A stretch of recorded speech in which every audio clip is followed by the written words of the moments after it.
Lino si Pacquiao, humanda kayo kapag nanalo si Manny Pacquiao. Diyos ko, isipin mo naman, ito ba yung sinasabi ninyong matalino?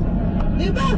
Hindi na matalino yan, si Manny Pacquiao, kasi unang-una sa lahat, yung mga sinasabi niya, halatang hindi nagbabasa ng libro. Di ba? Sige nga, sabihin niyo nga sa akin, ay ito na ba yung basihan ng matalino na sinasabi ninyo? Hindi na basihan ng mga matatalino yan, dahil unang-una sa lahat, diba? Kung talagang ready ka sa ayan tuloy. Puro ka kadada, diba? Kung ibig sabihin niyo na ano, diba? Kung ayan ang basihan ninyo na matalino si Manny Pacquiao, ano na ang basihan na bobo? Diba? Hindi, wala namang bobo, wala namang taong bobo, pero ang alam meron, diba? Walang ganon diba?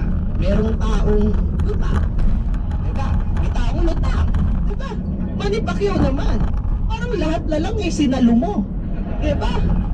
Lutang na, diba? Lutang na, o kay Lenny, tapos nadagdagan pa. Ewan ko lang kung ano masasabi nila sa'yo, diba? Ang masasabi ko sa'yo kahiya ka, diba? Tol, palagay ko kamusta kaya yung mga anak mo? Yung mga anak mo nagti-TikTok, diba? Puro lumalabas sa TikTok ay puro pagmumukha ni Manny Pacquiao. Sasabihin niya, ma, tay, ikaw ba to? Pinagtatawanan ka? Tapos sasabihin naman ni Manny Pacquiao, nak, hindi ako yan. Taray naman.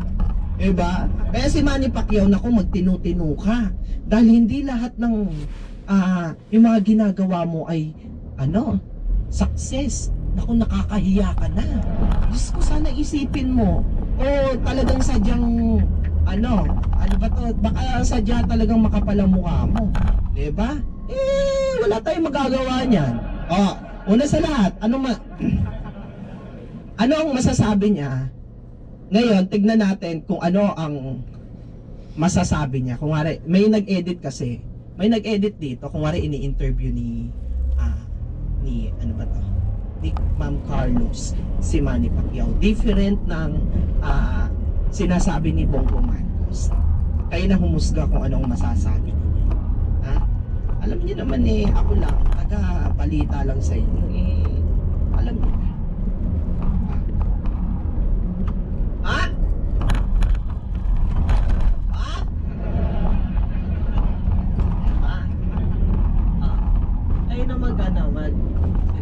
You, as our country's chief architect of our foreign policy, are you going to make the Philippines as a member of the Quad?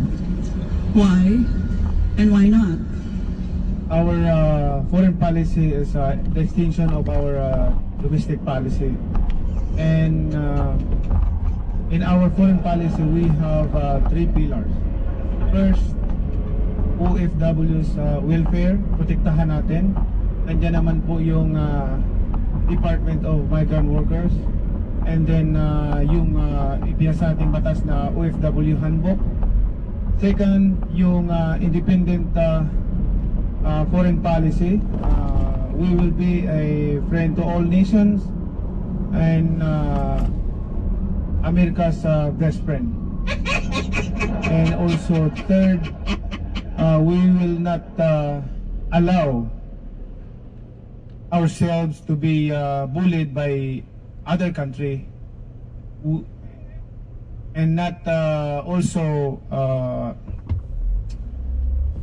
even in our square ends